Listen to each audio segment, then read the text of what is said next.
भारत एक प्यारा मुल्क है। अब भारत में भ कैसे लिखेंगे?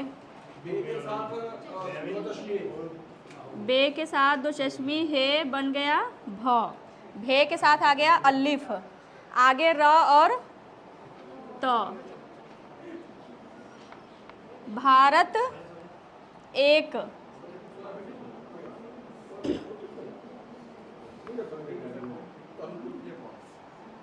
एक। अब देखिए एक कैसे लिखा है, पहले एक ही मात्रा आ जाता है, ठीक है।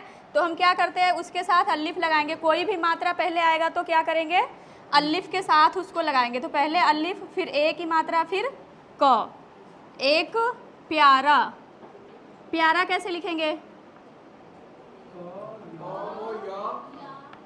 आधा पे और ये को अलिफ, ठीक है। रा, प्यारा मुल्क,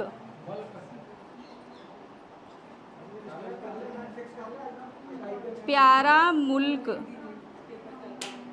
ये देखिए मुल्क सही है। नहीं,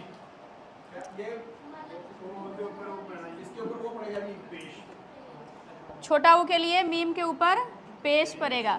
लेकिन ये देखिए कि ये जो मुल्क लिखा है इसमें सारे हर्फ क्यों जुड़े हुए हैं एक दूसरे के साथ? हाँ, क्योंकि उस 10 में से इसमें कोई भी नहीं है। भारत एक प्यारा मुल्क है यहाँ पर लिख देते हैं। अभी बात खत्म नहीं हुई कि मिटा दो।